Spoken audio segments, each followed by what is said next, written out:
Hello, everyone.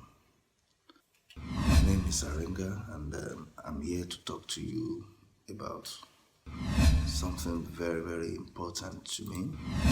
Today is 28th of June 2019, and which makes it 35 years ago that I lost my mother. There's these sayings that people used to say that we should all pray for us not to lose mother or father when we will not have any idea of what it means to lose them, or losing them when the importance of parents is not in our mind. When I lost my mother, I was very young then. Being the first child, I was just 11, and I have four other siblings. Yeah, she was diagnosed of breast cancer, and thereafter she started going for treatment, and there was a particular time she was a little bit better, and somehow they were being she was being discharged to come home. But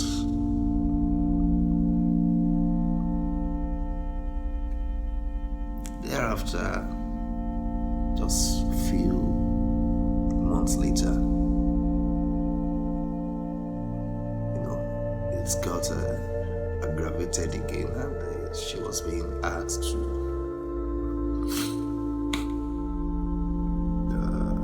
go back to see the medical doctor. And one way or the other, she was being admitted at the Lagos State Teaching Hospital, Luth. She was there for several months.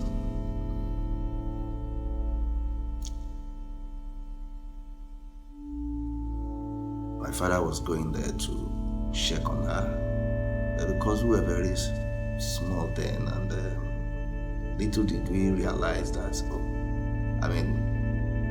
how dangerous the cancer, was then, and we felt, she will be fine. Maybe it's just for a matter of time.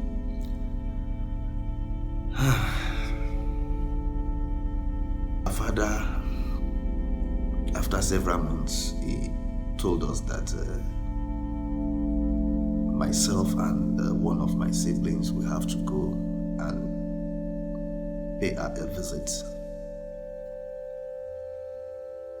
We're very young. We didn't really know, what it is to have some, we're just playing, enjoying ourselves, and no one will see us and say that, these children's mother, had been going through a lot, because we were not informed.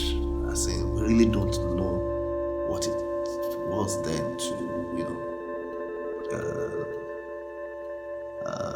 have one's mother in the hospital for several months, since food is being provided, everything, so we're just playing only that. We just, where's mommy? Say, mommy is in the hospital, they're receiving treatment. So on this fateful day when we were being taken to the Luth Hospital to check on her after several months,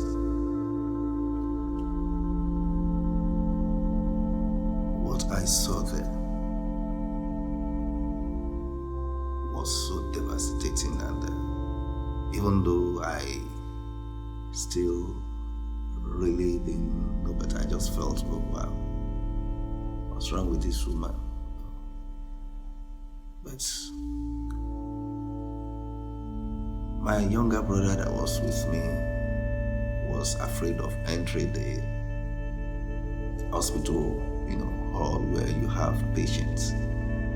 So he had to take the bag because he was crying. So my father said, okay, that he should pass through the windows and be watching us as we are going. That we will stop at where we have our mother's bed. My father and I were passing by all the beds one after the other. I was looking at the patients to see if I could recognize my mother. Little did I know that I've even passed her, because I was in front of my father and my father had to call my name. I turned back and I saw a woman, so skinny.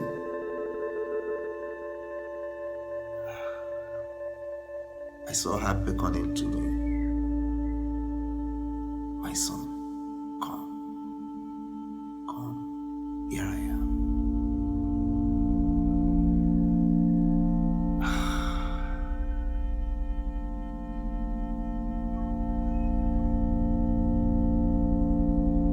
It was indeed a day that I will never forget in my life.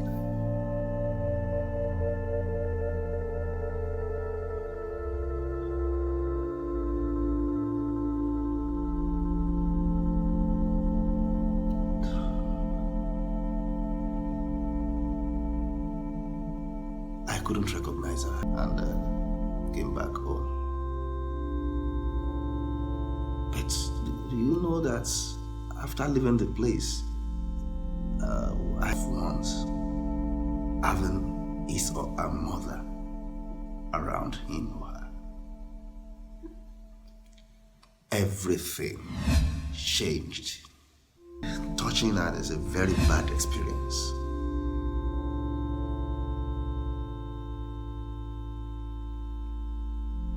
My mother was a very disciplined woman. She doesn't take nonsense. When she was alive, I remember there was a particular day when we were still living in a rented apartment. I was a little bit small then, around maybe 8 or 9 years old. 7 or 8. And one of our neighbors prepared food. In those days, you bring out your stove and pot in front of your doorstep to prepare food. And I saw it and I started eating the food. The neighbor, when she now said, why am I eating our food? She reported me to my mom. When my mother heard, she just took me inside the room, locked me up, and I saw her with some pepper, and she started grinding pepper, and she brought out a blade and started using the blade to cut the pepper. Then this hand that you are using to take something that does not belong to you, I need to teach you a lesson that you will never forget. Yeah, it was a very hard way to, correct a child, but that's the only way she knew that she got their needs. It is not easy.